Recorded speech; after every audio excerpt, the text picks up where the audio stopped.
If the great gods be just, they shall assist the deeds of justest men. Know, worthy Pompey, that what they do delay, they not deny. Whiles we are suitors to their throne, decays the thing we sue for. We, ignorant of ourselves, beg often our own harms, which the wise powers deny us for our good. So find we profit by losing of our prayers. I shall do well. The people love me, and the sea is mine. My powers are crescent, and my auguring hope says it will come to the full. Mark Antony in Egypt sits at dinner and will make no wars without doors. Caesar gets money where he loses hearts. Lepidus flatters both. Of both is flattered, but he neither loves, nor either cares for him. Caesar and Lepidus are in the field. A mighty strength they carry. Where have you this? 'Tis false. From Silvius, sir. He dreams. I know they are in Rome together, looking for Antony, but all the charms of love, salt Cleopatra, soften thy waned lip. Let witchcraft join with beauty, lust with both, tie up the libertine in a field of feasts. Keep his brain fuming. Epicurean cooks sharpen with cloyless sauce his appetite, that sleep and feeding may prorogue his honour, even till a lethed dullness. How now, Varius? This is most certain that I shall deliver. Mark Antony is every hour in Rome expected. Since he went from Egypt, 'tis a space for farther travel. I could have given less matter a better ear. Minas, I did not think this amorous surfeiter would have donned his helm for such a petty war. His soldiership is twice the other twain. But let us rear the higher our opinion, that our stirring can from the lap of Egypt's widow pluck the ne'er lust-wearied Antony. I cannot hope Caesar and Antony shall well greet together. His wife that's dead did trespasses to Caesar. His brother warred upon him, although I think not moved by Antony. I know not, Minas, how lesser enmities may give way to greater. Were it not that we stand up against them all, 'twere pregnant they should square between themselves, for they have entertained cause enough to draw their swords. But how the fear of us may cement their divisions and bind up the petty difference we yet not know. Beat as our gods will have, it only stands our lives upon to use our strongest hands. Come, Minas.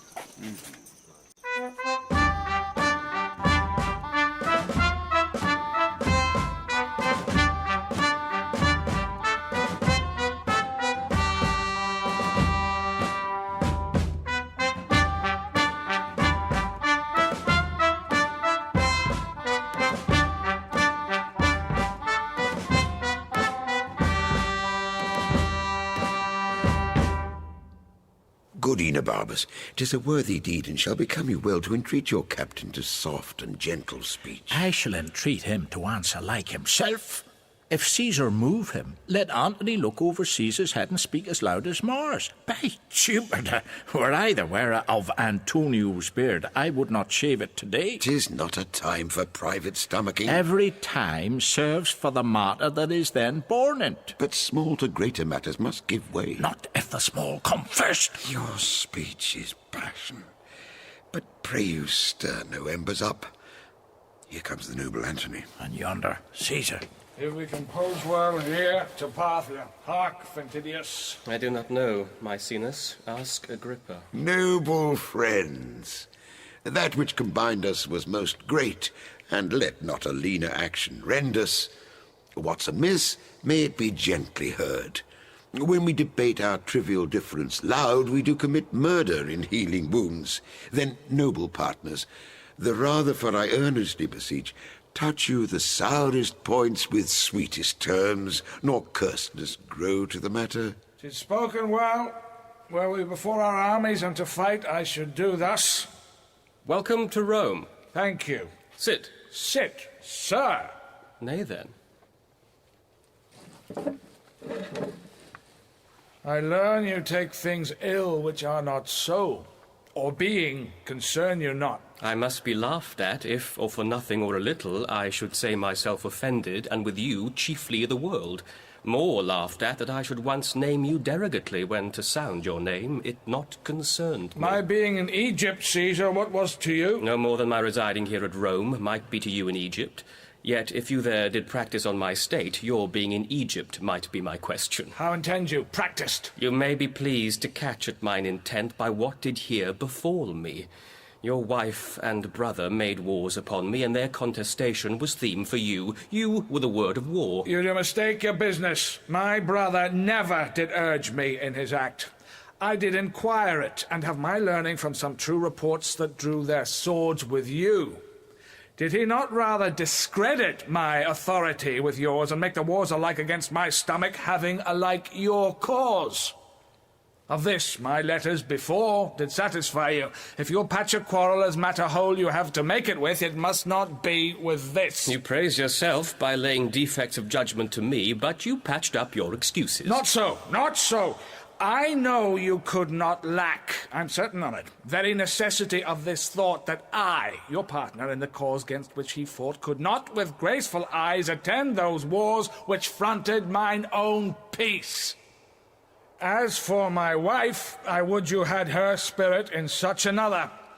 The third of the world is yours, which with a snaffle you may pace easy, but not such a wife. Would we had all such wives that the men might go to wars with the women? So much uncurbable her garboil, Caesar, made out of her impatience, which not wanted shrewdness of policy, too. I, grieving, grant did you too much disquiet. For that you must but say I could not help it. I wrote to you when rioting in Alexandria you did pocket up my letters and with taunts did jibe my missive out of audience. Sir, he fell upon me ere admitted then.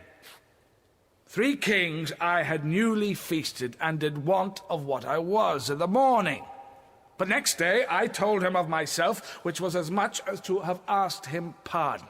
Let this fellow be nothing of our strife. If we contend, out of our question wipe him. You have broken the article of your oath, which you shall never have tongue to charge me with. Soft, Caesar. No, Lepidus, let him speak. The honor is sacred, which he talks on now, supposing that I lacked it. But on, Caesar, the article of my oath. To lend me arms and aid when I required them, the which you both denied. Neglected, rather. And then, when poisoned hours had bound me up from mine own knowledge. As nearly as I may, I'll play the penitent to you. But mine honesty shall not make poor my greatness, nor my power work without it. Truth is that Fulvia, to have me out of Egypt, made wars here, for which myself, the ignorant motive, do so far ask pardon, as befits mine honour to stoop in such a case. 'Tis noble spoken. If it might please you to enforce no further the griefs between ye, to forget them quite were to remember that the present need speaks to atone you. Worthily spoken, Maecenas. Or, if you borrow one another's love for the instant, you may, when you hear no more words of Pompey, return it again. You shall have time to wrangle in when you have nothing else to do. Thou art a soldier only, speak no more. The truth should be silent. I had almost forgotten. You wrong this presence, therefore speak no more. Go to that, your considerate stone. I do not much dislike the matter, but the manner of his speech. For it cannot be we shall remain in friendship, our conditions so differing in their acts. Yet, if I knew what hoop should hold us staunch from edge to edge of the world, I would pursue it. Give me leave, Caesar. Speak, Agrippa. Thou hast a sister by the mother's side, admired Octavia. Great Mark Antony is now a widower. Say not so, Agrippa. If Cleopatra heard you, your reproof were well deserved of rashness. I am not married, Caesar. Let me hear Agrippa further speak. To hold you in perpetual amity, to make you brothers, and to knit your hearts with an unslipping knot, take Antony Octavia to his wife, whose beauty claims no worse a husband than the best of men, whose virtue and whose general graces speak that which none else can utter. By this marriage all little jealousies which now seem great, and all great fears which now import their dangers, would then be nothing. Truths would be tales where now half tales be truths. Her love to both would each to other, and all loves to both draw after her. Pardon what I have spoke, for 'tis a studied, not a present thought, by duty ruminated. Will Caesar speak? Not till he hears how Antony is touched with what he spoke already. What power is in Agrippa, if I would say, Agrippa be it so, to make this good? The power of Caesar, and his power unto Octavia. May I never, to this good purpose that so fairly shows, dream of impediment. Let me have thy hand. Further this act of grace, and from this hour the heart of brothers govern in our loves and sway our great designs. There's my hand. O sister, I bequeath you, whom no brother did ever love so dearly. Let her live, to join our kingdoms and our hearts, and never fly off our loves again. Happily, amen. I did not think to draw my sword against Pompey, for he hath laid strange courtesies and great of late upon me. I must thank him only, lest my remembrance suffer ill report. But he'll of that defy him. Time calls upon us. Of us must Pompey presently be sought, or else he seeks out us. Where lies he? About the Mount Messina. What is his strength by land? Great and increasing, but by sea he is an absolute master. And so is the fame. Would we had spoke together. Haste we for it. Yet ere we put ourselves in arms, dispatch we the business we have talked of. With most gladness.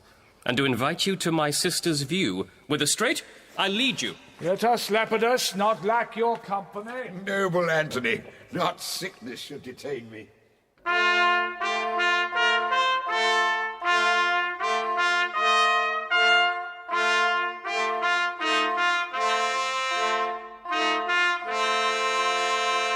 Welcome from Egypt, sir. Half the heart of Caesar, worthy Maecenas. My honourable friend Agrippa. Good Enobarbus. We have cause to be glad that matters are so well digested. You stayed well by it in Egypt. Aye, sir, we did sleep day out of countenance and made the night light with drinking. 8 wild boars roasted whole at a breakfast, and but 12 persons there. Is this true? Oh, this was but as a fly by an eagle. We had much more monstrous matter of feast which worthily deserved noting. She's a most triumphant lady, if report be square to her. When she first met Mark Antony, she pursed up his heart upon the river of Kidnus. There she appeared indeed, all my reporter devised well for her. I will tell you. The barge she sat in, like a burnished throne, burned on the water. The poop was beaten gold, purple the sails, and so perfumed that the winds were lovesick with them. The oars were silver, which to the tune of flutes kept stroke, and made the water which they beat to follow faster as amorous of their strokes. For her own person, it beggared all description. She did lie in her pavilion, cloth of gold of tissue, or picturing that Venus where we see the fancy outwork nature. On each side her stood pretty dimpled boys, like smiling cupids, with divers-coloured fans, whose wind did seem to glow the delicate cheeks which they did cool, and what they undid did. Oh, rare for Antony. Gentlewomen, like the Nereides, so many mermaids tended her in the eyes, and made their bends adornings. At the helm, a seeming mermaid steers, the silken tackle swell with the touches of those flower-soft hands that yearly frame the office. From the barge, a strange, invisible perfume hits the sense of the adjacent wharfs. The city cast her people out upon her, and Antony, enthroned in the marketplace, did sit alone, whistling to the air, which, but for vacancy, had gone to gaze on Cleopatra too, and made a gap in nature. Rare Egyptian. Upon her landing, Antony sent to her, invited her to supper. She replied, it should be better he became her guest, which she entreated.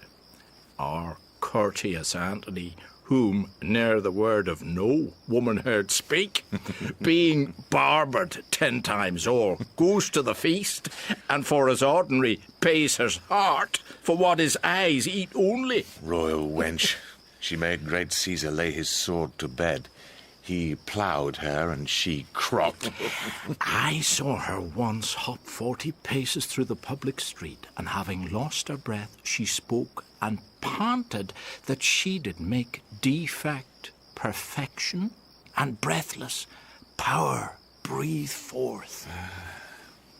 Now, Antony must leave her utterly. Never. He will not. Age cannot wither her, nor custom stale her infinite variety. Other women cloy the appetites they feed, but she makes hungry where most she satisfies. For vilest things become themselves in her, that the holy priests bless her when she is rickish. If beauty, wisdom, modesty can settle the heart of Antony, Octavia is a blessed lottery to him. Let us go. Good Enobarbus, make yourself my guest whilst you abide here. Humbly, sir, I thank you.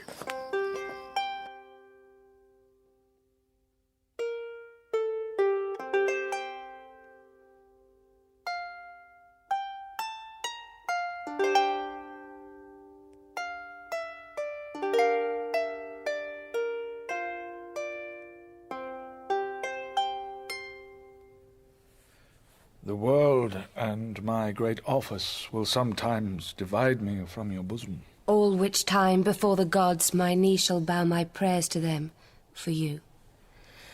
Good night, sir. My Octavia, read not my blemishes in the world's report. I have not kept my square, but that to come shall all be done by the rule. Good night, dear lady. Good night, sir. Good night. Now, Sirrah, you do wish yourself in Egypt? Would I had never come from thence, nor you thither. If you can, your reason. I see it in my motion, have it not in my tongue. But yet hie you to Egypt again. Say to me, whose fortunes shall rise higher? Caesar's or mine? Caesar's. Therefore, O Antony, stay not by his side. Thy demon, that thy spirit which keeps thee, is noble, courageous, high, unmatchable, where Caesar's is not. But near him thy angel becomes a fear as being o'erpowered. Therefore, make space enough between you. Speak this no more. To none but thee, no more but when to thee. If thou dost play with him at any game, thou art sure to lose, and of that natural luck he beats thee against the odds. Thy lustre thickens when he shines by. I say again, thy spirit is all afraid to govern thee near him, but he away, 'tis noble. Get thee gone. Say to Ventidius I would speak with him. He shall to Parthia. Be it art or hap, he hath spoken true. The very dice obey him, and in our sports my better cunning faints under his chance. If we draw lots, he speeds. His cocks do win the battle still of mine when it is all to naught, and his quails ever beat mine, inhooped at odds. I will to Egypt, and though I make this marriage for my peace, i' the east my pleasure lies. Come, Ventidius, you must depart here. Your commission's ready. Follow me and receive it. Trouble yourselves no further. Pray you hasten your generals after. Sir Mark Antony will e'en but kiss Octavia, and will follow. Till I shall see you in your soldier's dress, which will become you both. Farewell. We shall, as I conceive the journey, be at Mount before you, Lepidus. Your way is shorter. My purposes do draw me much about.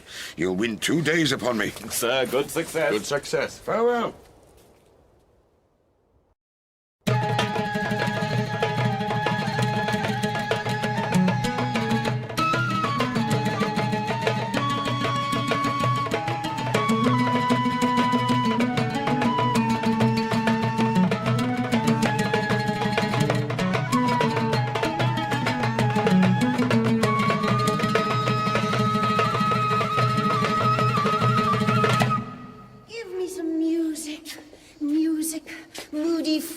Of us that trade in love. The music, ho! Let it alone. Let's to billiard. Come. Come, Charmian. My arm is sore. Best play with Mardian. As well a woman with an eunuch played as with a woman. Come, you'll play with me, sir? As well as I can, madam. And when goodwill is showed, though it come too short, the actor may plead pardon. I'll none now. Give me mine angle, well, to the river. There, my music playing far off, I will betray tawny finned fishes. My bended hook shall pierce their slimy jaws, and as I draw them up, I'll think them every one an Antony, and say, aha, you're caught. 'Twas merry when you wagered on your angling, when your diver did hang a salt fish on his hook, which he with fervency drew up. That time! Oh, times! I laughed him out of patience. And that night I laughed him into patience. And next morn, ere the 9th hour, I drunk him to his bed. Then put my tires and mantles on him, whilst I wore his sword Philopon. Oh, from Italy! Ram thou thy fruitful tidings in mine ears, that long time have been barren. Madam. Antonio's dead. If thou say so, villain, thou kill'st thy mistress. But well and free, if thou so yield him, there is gold, and here my bluest veins to kiss, a hand that kings have lipped and trembled kissing. First, madam, he is well. Why, there's more gold. But, sirrah, mark, we used to say the dead are well. Bring it to that. The gold I give thee will I melt and pour down thy ill-uttering throat. Good madam, hear me. Well, go to, I will. But there's no goodness in thy face if Antony be free and healthful. So tart a favour to trumpet such good tidings. If not well, thou shouldst come like a fury crowned with snakes, not like a formal man. Wilt please you hear me? I have a mind to strike thee ere thou speakst. Yet if thou say Antony lives, is well, or friends with Caesar, or not captive to him, I'll set thee in a shower of gold, and hail rich pearls upon thee. Madam, he's well. Well said. And friends with Caesar. Thou'rt an honest man. Caesar and he are greater friends than ever. Make thee a fortune from me. But yet, madam... I do not like, but yet. It does allay the good precedence. Fie upon but yet. But yet is as a jailer to bring forth some monstrous malefactor. Prithee, friend, pour out the pack of matter to mine ear, the good and bad together. He's friends with Caesar, in state of health, thou sayest, and thou sayest free. Free, madam? No, I made no such report. He's bound unto Octavia. For what good turn? For the best turn of the bed. I'm pale, Charmian. Madam, he's married to Octavia. The most infectious pestilence upon thee! Oh, good madam, patience! What say you? Horrible villain, or I'll spare thine eyes like balls before the Thou shalt be whipped with wire and stewed in brine, smarting in lingering pickle! Oh, gracious madam, I that do bring the news made not the match. Say 'tis not so. A province I will give thee, and make thy fortunes proud. The blow thou hadst shall make thy peace for moving me to rage. And I will boot thee with what gift beside thy modesty can beg. He is married, madam. Rogue, thou hast lived too long! Nay, then I'll run! What mean you, madam? I have made no fault. Good madam, keep yourself within yourself. The man is innocent. Some innocents escape not the thunderbolt. Melt Egypt into Nile, and kindly creatures turn all to serpents. Call the slave again. Though I am mad, I will not bite him. Call! He is afeard to come. I will not hurt him. These hands do lack nobility, that they strike a meaner than myself, since I myself have given myself the cause. Come hither, sir. Though it be honest, it is never good to bring bad news. Give to a gracious message an host of tongues, but let ill tidings tell themselves when they be felt. I have done my duty. Is he married?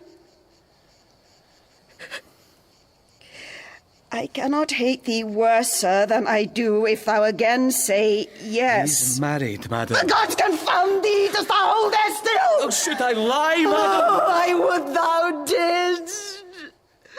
So half my Egypt was submerged and made a cistern for scaled snakes. Go, get thee hence! Hadst thou Narcissus in thy face, to me thou wouldst appear most ugly. He is married. I crave your highness pardon. He is married. Take no offence that I would not offend you. To punish me for what you make me do seems much unequal. He's married to Octavia. Oh, that his fault should make a knave of thee, that art not what thou'rt sure of. Get thee hence. The merchandise which thou hast brought from Rome are all too dear for me.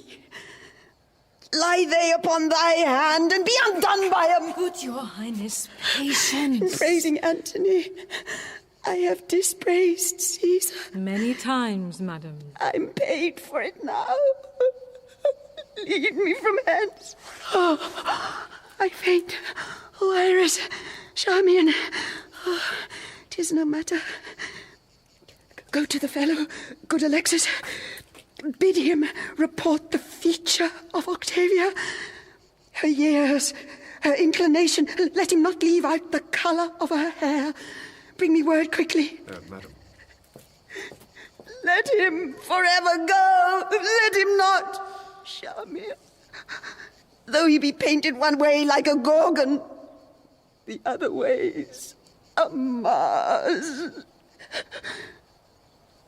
Bid you, Alexis, bring me word how tall she is. Madam. Pity me, Charmian, but do not speak to me. Lead me to my chamber.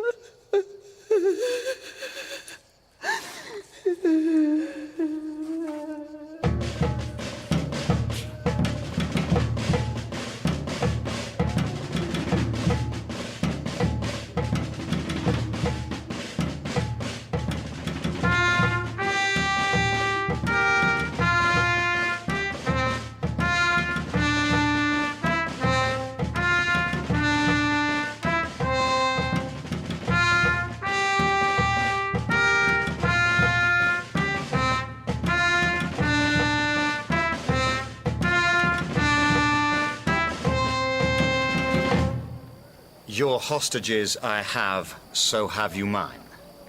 And we shall talk before we fight. Most meet that first we come to words, and therefore have we our written purposes before us sent, which if thou hast considered, let us know if 'twill tie up thy discontented sword, and carry back to Sicily much tall youth that else must perish here. To you all three, the senators alone of this great world, chief factors for the gods, I do not know wherefore my father should revenge as wont, having a son and friend since Julius Caesar, who at Philippi the good Brutus ghosted, there saw you labouring for him.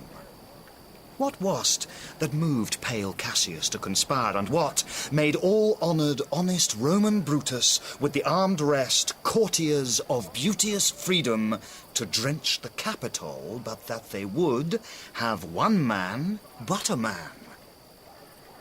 And that is it, hath made me rig my navy, at whose burden the angered ocean foams, with which I meant to scourge the ingratitude that despiteful Rome cast on my noble father. Take your time. Thou canst not fear us, Pompey, with thy sails. We'll speak with thee at sea. At land thou knowest how much we do all count thee. At land, indeed, thou dost count me of my father's house. But since the cuckoo builds not for himself, remain in't as thou mayst. Be pleased to tell us, for this is from the present, how you take the offers we have sent you. There's the point. Which do not be entreated to, but weigh what it is worth embraced. And what may follow to try a larger fortune. You have made me offer, of Sicily, Sardinia, and I must rid all the sea of pirates, then to send measures of wheat to Rome. This agreed upon, to part with unhacked edges and bear back our targs undinted. That's our offer. Know then, I came before you here, a man prepared to take this offer, but Mark Antony put me to some impatience. Though I lose the praise of it by telling, you must know, when Caesar and your brother were at blows, your mother came to Sicily and did find her welcome friendly. I have heard it, Pompey, and am well studied for a liberal thanks, which I do owe you. Well, let me have your hand. I did not think, sir, to have met you here. The beds in the east are soft. And thanks to you that called me timelier than my purpose hither, for I have gained by it. Since I saw you last, there's a change upon you. Well, I know not what Count's harsh fortune casts upon my face, but in my bosom shall she never come to make my heart her vassal. Well met here. I hope so, Lepidus. Thus we are agreed. I crave our composition may be written and sealed between us. That's the next to do. We'll feast each other ere we part, and let's draw lots who shall begin. That will I, Pompey. No, Antony, take the lot. But first or last, your fine Egyptian cookery shall have the fame. I have heard that Julius Caesar grew fat with feasting there. You have heard much. I have fair meanings, sir. And fair words to them. Then so much have I heard. And I have heard Apollodorus carried... And no more of that. He did so. What, I pray? A certain queen to Caesar in a mattress. I know thee now. How fast thou, soldier? Well, I'm like to do, for I perceive 4 feasts are toward. Let me shake thy hand. I never hated thee. I have seen thee fight when I have envied thy behaviour. Sir, I never loved you much, but I've praised you when you have well deserved 10 times as much as I have said you did. Enjoy thy plainness. It nothing ill becomes thee. Aboard my galley, I invite you all. Will you lead, lords? Shows the way, sir. Come. Thy father, Pompey, would ne'er have made this treaty. You and I have known, sir. At sea, I think. We have, sir. You have done well by water. And you by land. Oh, I will praise any man that will praise me, though it cannot be denied what I have done by land. Nor what I have done by water. Oh, yes, something you can deny for your own safety. You've been a great thief by sea. And you by land. Oh, there I deny my land service. But give me a hand, Manus. If our eyes had authority here, they might take 2 thieves kissing. All men's faces are true, whatsome'er their hands are. But there is never a fair woman has a true face. No slander, they steal hearts. We came hither to fight with you. For my part, I am sorry it is turned to a drinking. Pompey doth this day laugh away his fortune. If he do, sure he cannot weep it back again. You have said, sir. We look not for Mark Antony here. Pray you, is he married to Cleopatra? Caesar's sister is called Octavia. True, sir. She was the wife of Caius Marcellus. But she is now the wife of Marcus Antonius. Pray ye, sir. 'Tis true. Then is Caesar and he forever knit together. If I were bound to divine of this unity, I would not prophesy so. I think the policy of that purpose made more in the marriage than the love of the parties. I think so too. But you shall find the bond that seems to tie their friendship together will be the very strangler of their amity. Octavia is of a wholly cold and still conversation. Who would not have his wife, sir? Not he. That himself is not so, which is Mark Antony. He will to his Egyptian dish again. Then shall the sighs of Octavia blow the fire up in Caesar, and as I said before, that which is the strength of their amity shall prove the immediate author of their variance.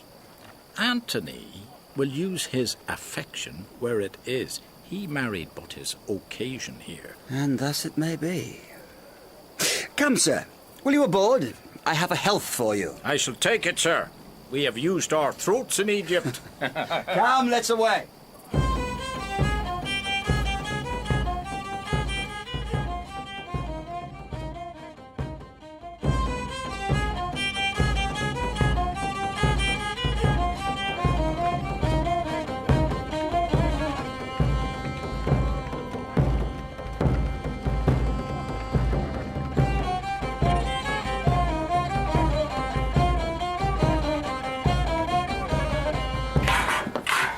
they'll be, man. Some of their plants are ill-rooted already. The least wind in the world will blow them down. Lepidus is high-coloured. They have made him drink arms drink. As they pinch one another by the disposition, he cries out, "No more!"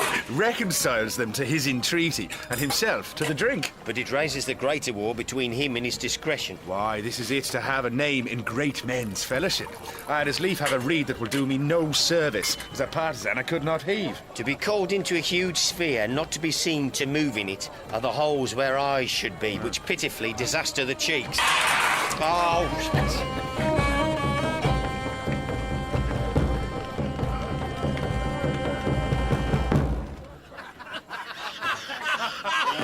Thus do they, sir. They take the flow of the Nile by certain scales in the pyramid.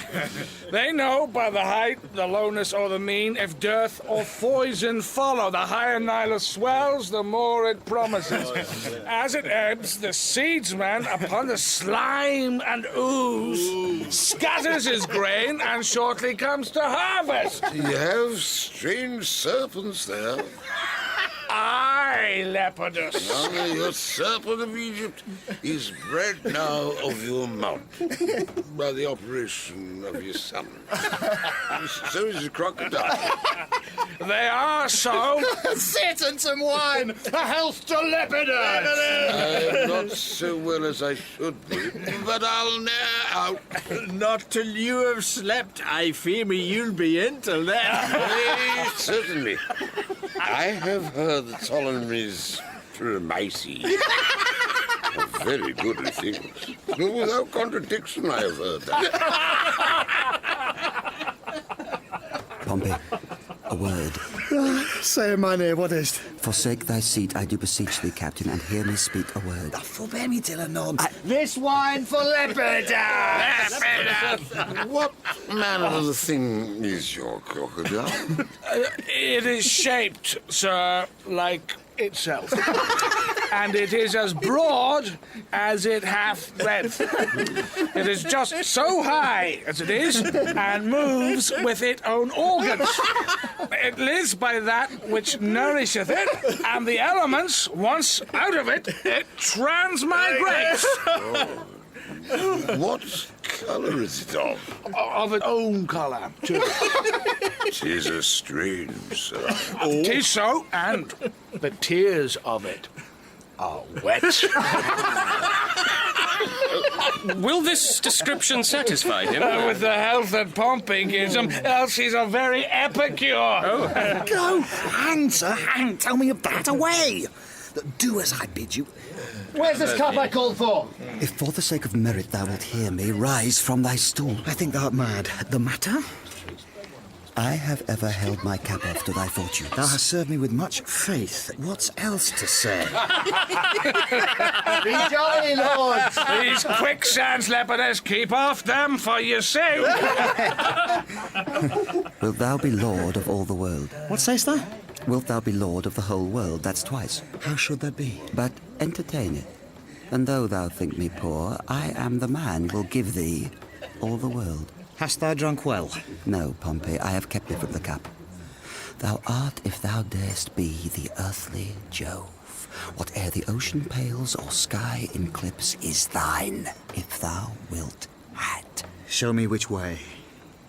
These three world-sharers, these competitors, are in thy vessel. Let me cut the cable, and when we are put off, fall to their throats.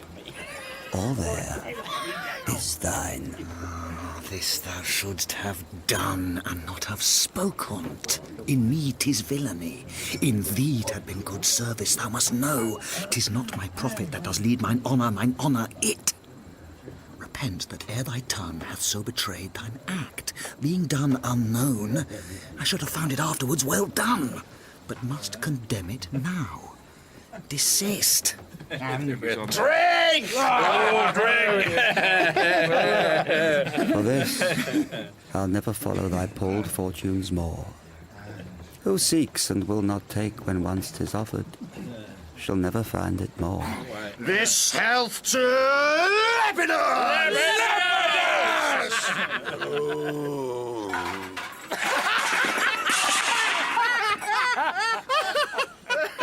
Bear him ashore. I'll pledge it for him, Pompey.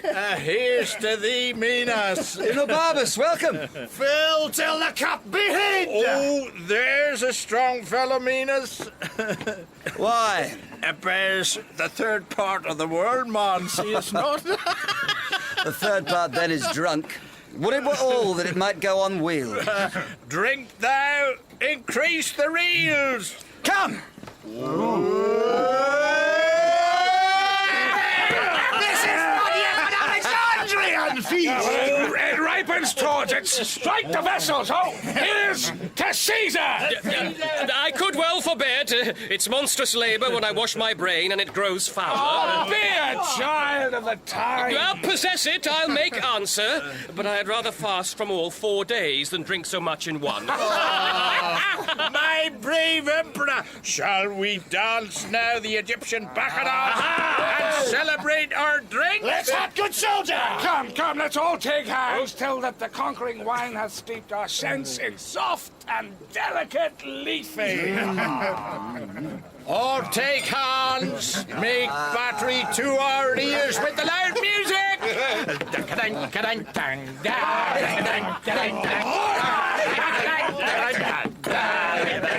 While I place you, then the boy shall sing, the holy every man shall bear as loud as his strong sides can volley!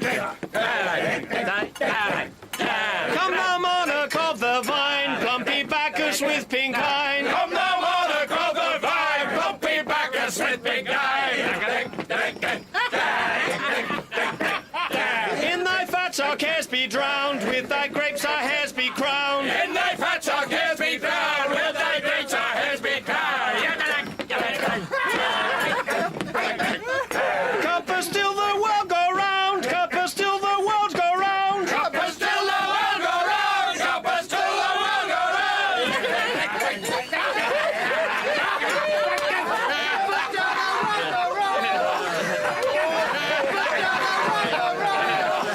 What? Would you more? Pompey, good night. Good brother, let me request you off. Our graver business frowns at this levity. Gentle lords, let's part. You see, we have burned our cheeks. Oh, strong Enobarb is weaker than the wine. Yeah, and mine own tongue splits what it speaks. The wild disguise hath almost antiqued us all. What needs more words? Good night! Good Antony, your hand. I'll try you on the shore. And shall, sir, gives your hand. Oh, Antony, you have my father's house, but what, we are friends. Come down into the boat. Oh, take heed you fall not! Minas, I'll not on shore. No, to my cabin. These drums, these trumpets, flutes. What? Let Neptune hear we bid a loud farewell to these great fellows. Sound and be hanged. Sound out. Ooh, huzzah!